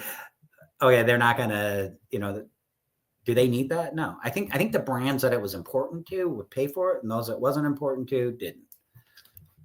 Do you feel like it isolates the market a little bit to only the brands that can afford it, rather than, some of the smaller brands, for the ones that are in the right reasons, right? I think there's a little bit of both, truly, from being in this space pretty pretty Right. decent bit of time now. For the brands that are in it for the right reasons, that even started as the small garage, still, let's say only a couple of years ago, do you think it's really limiting their ability to grow, especially when the PPA has all of the top tier talent with them today? I mean, let's look at a brand. I hate to plug a competitor, but 6-0, right? Yeah. They did great, and they didn't do it. They weren't on championship court. They did so by an ambassador program, growing direct to consumer. So did they need to pay PPA $50,000 to have one player show? No, they didn't need to do that. So does it hurt those smaller brands? Yes, I do. But how do you address it? Anybody can go on Alibaba, find a manufacturer, have their brand thrown on a paddle, shipped over here, and I'm in the sporting goods industry, right? And is that good for the consumer? At how many brands? What's that level where too many brands is just confusing for the consumer? I don't know what that number is. And do I want to limit competition? Yeah, my bank account might say yes, but personally, no, right? And so, like I said, do I felt it was a little high? Yeah, it was probably high. Did it affect us? No. How many brands are out there like, gosh, if that was only $15,000, I could be in business? I don't know how many there are. Because if they're in the situation where they have pro players and they're relevant and people know their name to make that a value, they should probably be able to pay the $50,000. So, kind of leading into this is that you guys also acquired another major pro player to represent the brand, which is Christian Alshon. And that was a really big deal for you guys, since he was an up and comer, was originally a Diadem, and you guys decided to really capture the opportunity to work with him. What was the reason for bringing Christian Alshon on board as, the leading male face now with his own signature paddle, moving forward for Paddletek? He's a beast. He is an athletic beast. He is just an athletic beast. So we went a while without a top tier male. So I think Daniel Moore was our first number one in the world. If I forget, I don't know if his dad was ever part of that. Definitely in the seniors. We had Jen LaCour, Alex Hammond, we have Simone, we had Annalie Waters. Having a number one in the world on our team is not new to us. But when it came to the males, because we were short of that raw carbon, we had carbon fiber, we didn't have the spin on a power paddle. We weren't really attractive to the guys. And so we went a couple of years without a top tier guy. And so then we have the Annalie Waters paddle, and Lee Waters is Christian's coach. And so he's actually able to say, hey, and he would be our guy, right? So it was really an opportunity arose for us to grab somebody that we really respected and thought would represent the brand very well, and he has to grab him. And so we did, and he had a chance at a triple crown, but he would have had to get through Annalie and Ben to do so. He gave him a run for the money the other tournament, that's for sure.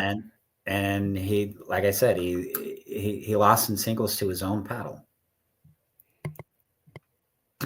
With Hunter Johnson, I was like, wait, what do you mean by that? But yeah, but I will tell you on that half, Hunter Johnson really knows how to use your guys' paddle on that half. He's been a beast in singles.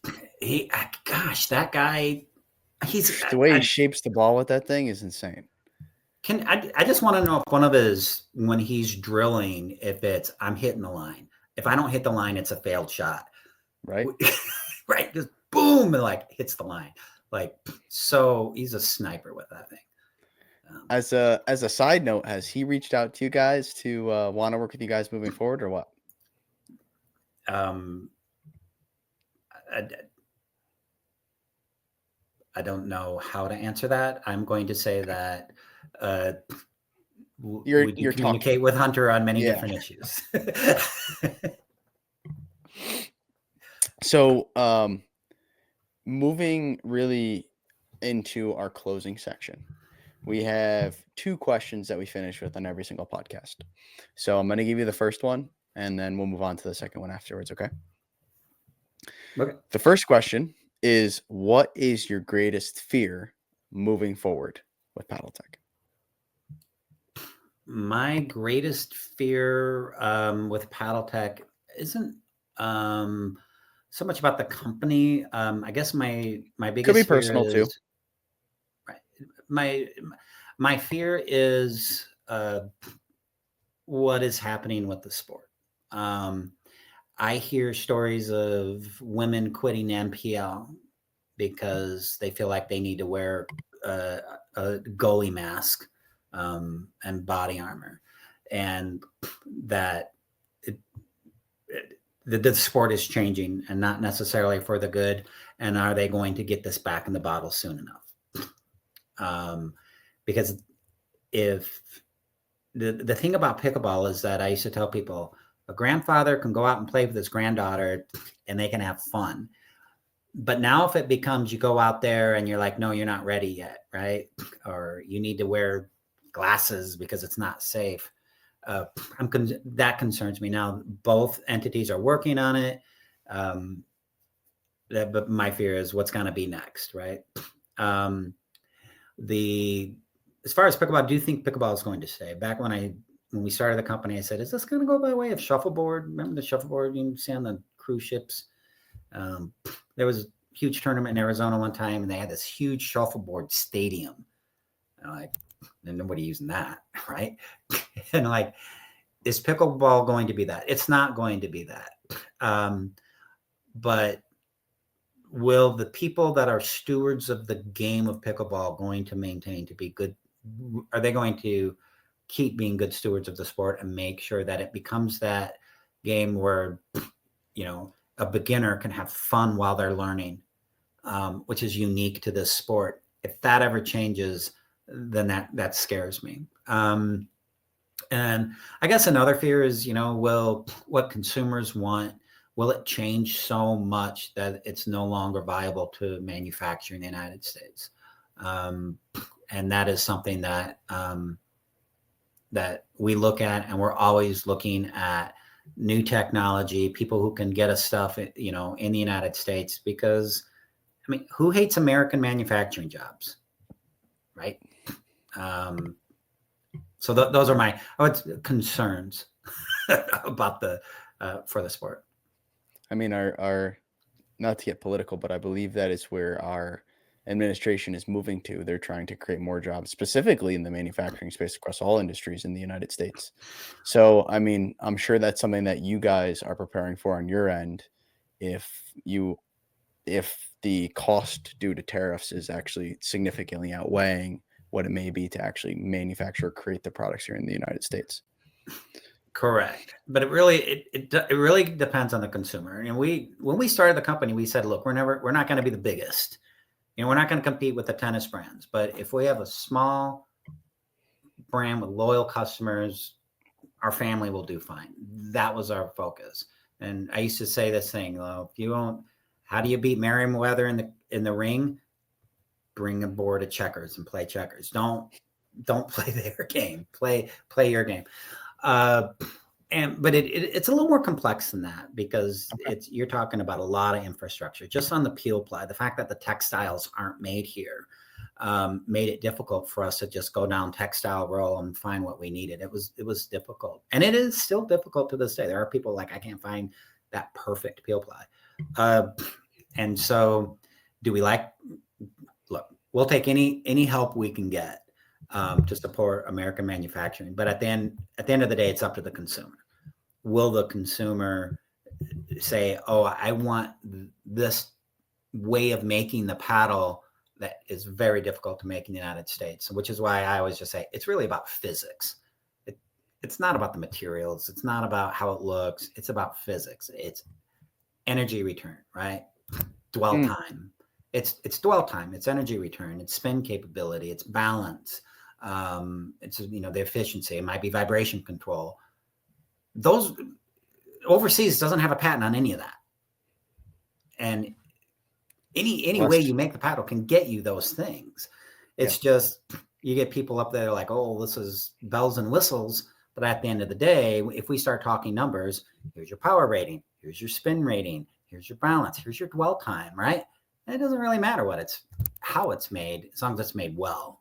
But anyway, that said, in case anybody's going to beat me up on this, we want modern manufacturing here in Michigan or in the Great Lakes area, and continue making our performance end here in the United States.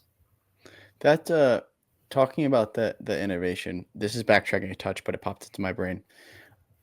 When you're innovating on paddles, as we've talked about pretty consistently throughout this podcast, are you looking at the player style and then building the paddle around that? Or for the Alshon case, were you just saying, okay, now we have a 6'3" athletic beast coming from tennis performing at a high level. Let's see what his thoughts are on building that type of paddle. And then we'll take that and maybe distribute that also to similar player types like him. I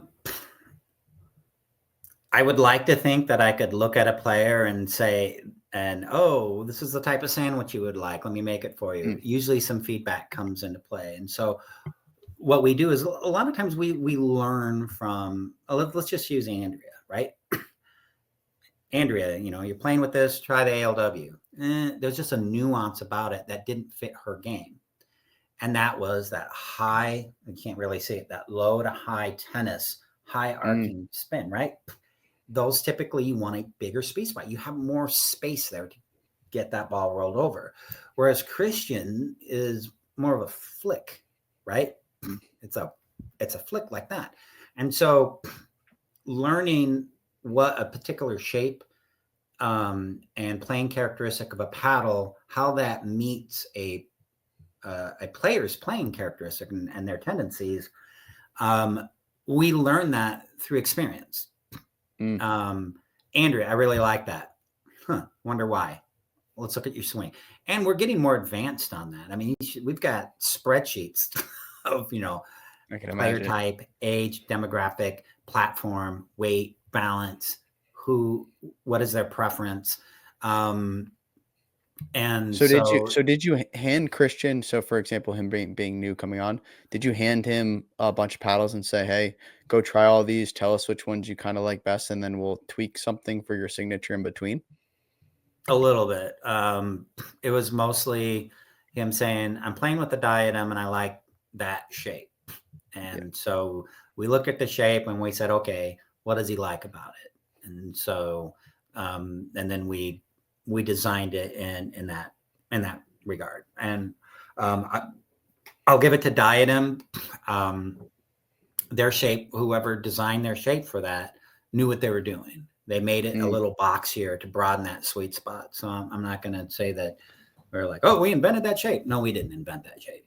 How about the extra long handle though? Because that thing is probably the longest handle you can get on the market. So that's a funny story. Sorry, Christian. Yeah, we sent Christian the handle length that he had on his diadem, and he said, "Well, my diadem is longer handle," and he sent me a picture of it. I'm like, "Well, no, it's reading right." So we're like, "All right, if he wants it longer, we'll make it longer." So we made it longer, and he's like, "Yeah, that's good." It was basically his way of saying, can I have a longer handle? So we gave him a longer handle. It's when dealing with a pro player, it can be, sometimes they don't know how to ask for what they want, right? I wish it had more of this. And then, we'll go and try to fix that. But for the longer handle, no, that was, and it's actually, we're very generous. If we say it's 6 3/4, a lot of companies would say that's closer to 7 or a little bit more. I've seen that, and then you're like, no way. You pick it up and you're like, no way this is this long. Right. Because we measure up into like where you can reasonably hold it. We're not coming up to here. We're going, to right there. right? Yeah. And so there's actually an extra 1/4 inch right there that we could claim it has a longer handle, but we don't, because that's the usable space. So we don't want to play gimmicks. Like, if you want 6.5 inches, you'll have 6.5 usable handle on that sort of stuff. But yeah, Christian was kind of fun. It was send him this, send him that, send him this. And for a while, he had to play with the 14.3 millimeter in doubles until he learned until he adjusted. And I won't say he learned anything, till he adjusted to the power of the 12.7. Now he's 12.7 in all 3 categories. Yeah. And is he another one that, if he plays with different weightings for all different events, or does he play with the same paddle each one? That I don't know. Okay. I'd be curious on that, because obviously he's competing at the highest level in all 3 categories. Yeah. Don't lob over Christian Alshon. He'd go up and get it, right? So yeah, that's a really good question. I don't know if he weights it differently for each one, and I don't know how many players do. I just know that when Catherine was with Paddletek, that's what she did. She may not be doing that with Selkirk at the moment. But I can ask him, how do you weight your paddle? Yeah, throw me a text. I'm super curious. I want to mess around with it now that I've gotten my hands on a couple of them. I've been trying all of your different paddle shapes as of recent, because I was working with a smaller company for a little bit. Side note, and once you pick up, as you mentioned, kind of a Paddletek, you just realize that you're almost missing out on a lot of what you can be having in a paddle. Does that make sense to summarize? Thank you so much for saying that. Yeah, it's just gimmick free, and it's gimmick free, and we don't want to launch something that's not good. I mean, most of the paddles in our line right now, when we launch them, we're like top of them. This is a performance paddle for this. Not, hey, let's go. I mean, there's a couple that we had to bring the price down. Like, yeah, let's just go make a paddle and that we can sell for $89 and it'll be okay. We don't do that. Like, if it's not fun to play with, it's gonna end up in your garage. We don't want our paddles in the garage. We want them in your bag, ready to play. Exactly. And to the company that I was working with, not that they didn't have a solid paddle, I'm giving you guys the benefit of the doubt of you're definitely in a different tier, if that makes sense, rather than just being a solid paddle. So last question here for you. And this obviously has to do around failure, because that's our entire narrative, right? What is one failure you had that you are thankful for today? In regards to pickleball. It could be personal too. You can get a little personal on us if you'd like. I thought you were going to ask me about leadership style. It's that is on here as my bonus question. So you plugged that a little bit early. I was depending on our time. So we talked about it already. The failure we had was being able to source what the consumer wanted in a timely manner, because we had never done it before. I've never been to Asia. And most people, look, I think memes of pickleball used to have a meme like 265 days since Paddletek had a new launch, right? It was a thing. And that was a failure on my part. I got very stubborn, and a failure to maybe just find the right people that could help us solve that problem. How did it end up helping us is that by the time we solved the problem, we solved more than one problem at a time. We solved the power with the raw carbon. And it was also new. They got lucky. It got new when the companies that were eating our lunch for a couple years with market share, then all of a sudden people are like, well, wait a minute. Maybe this isn't what we want. They're going to be delisted, or they they were delisted, or they break down. And so it was a failure that by when we fixed it seemed to be at the perfect timing for us. And then, yeah, I mean, I think that is probably my biggest failure in the sport, is taking 2 years to find the raw carbon fiber made in the United States. Do you have a couple of minutes to answer our bonus question? Sure. Okay. So the bonus question, as you alluded to, is around leadership. So we have a lot of entrepreneurs that listen to this podcast. And I think a big key after that kind of first pivotal moment, and when you start to grow, you have to adapt as a leader. And I think not something you can necessarily prepare for, but you do learn along the way. So how has your leadership style evolved in response to Paddletek's, extreme growth over this period of time in the pickleball industry? Well, the easy answer for leadership style, without giving credit to everything I learned from the friendships and business partnerships over the last, 15 years. Like I think I talked about Terry Graham and the advice that she gave me about relax. So it used to be, when we started the company, I had a sign on my desk that was, you either meet the standard or you don't. Right? No excuses. I love that. But it was tiger by the tail, right? And that didn't work all the time. Everybody is beyond their personal speed limits and accomplishments. And so I had to change it to do what I ask or talk me out of it. There's no third option. And in order for me to take that stance, I had to be an owner and a CEO who would listen, and I couldn't be stubborn. And if I were going to hold them to that, I needed to be a good partner myself.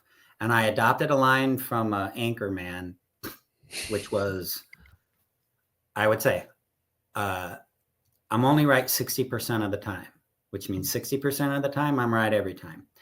By keeping that in my head, I had to listen to my staff and say, there's a 40% chance they might be right. Listen, give them an opportunity to show me. And so that worked out really well. It worked out pretty well. That worked. And they know this to this day. Yep. No going rogue, in other words.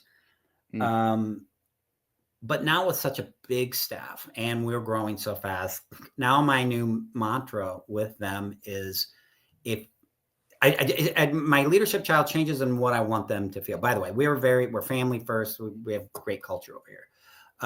We have a manufacturing facility with no shifts. Employees choose their own. They tell us when they're going to show up. 10 o'clock at night, sure, fine. Here's the key. Just get your stuff done. Pretty much. Yeah, get her done. If you can't get what you need to get done in a day, you're either incompetent or you have too much to do. Are you incompetent? And that's what you would ask. Their answer is no. Okay. So if you have too much to do, raise your hand. We say that all the time. Oh, I didn't have time to do that. I didn't see you raise your hand. Right? In other words, you can manage up, you can manage across, you can say, this needs to get done. I have too much to do. Ask for help. Because if you can't get it all done, you have too much to do or you're incompetent. If you have too much to do, ask for help. So we're back to no excuses, right? Yeah. But it's giving them a little, they're able to save face a little bit better. So now they're in trouble for not being in trouble. We don't really get in trouble. It's like, I should have asked for help. So like customer service, they're like, one of the emails has 1,000 emails because everybody's asking, hey, what's the difference between this paddle? Blah, that sort of stuff. I'm like, why didn't you raise your hand? When you got to 200, you should have said, wait a minute, I can't get these done in a day. So help us. I need, as a former CEO, now president, I need to have line of sight on that. I can't find out in a week, oh gosh, we're backed up because nobody raised their hand. And so basically what you're doing is you're empowering your people to let you know when they're out ahead of their skis a little bit. So you can, I think you can tell it's a little softer. I've gotten softer with it as I've come down. But in each case, we've set the standard of, the priority being really company culture and people enjoying coming to work, and therefore creating an environment of growth and innovation and iteration rather than of fear and scarcity and stuff like that. I think that's a characteristic of all great leaders. So I appreciate you sharing that. Yeah. I mean, one other thing. So we are definitely not a top down. We used to have when we're like, we're going to name a paddle or we're going to have a theme for marketing thing. I'm like 6 people in there, and it might be just somebody who answers the phone, customer service, and my customer service manager, my wife, who's a VP of admin. What do you think? Right? Here's our goal. Let's get some ideas. And when you do that, they buy in. They buy into it. They understand what the goal is. They know the strategy. They have the plan to get there. They see the path forward. And now they don't have to worry about if a smaller decision comes their way. They know how to answer that. They're like, hey, I was in that meeting. I know what we're trying to do. Even though I might just be in shipping and receiving. I sat in on this, and it's a very open, we're on the same team. We have one other thing. We succeed as a team. We fail as a team. We do not point fingers. We're not looking, if we make a mistake, we're not looking to find somebody to lynch. We're like, all right, this was a team thing. What went wrong? Let's fix it as a team and move forward. So I love that. It's crazy how much change a culture can have when you align a group of people towards a common goal. It's amazing. So thank you, Curtis, for coming on today.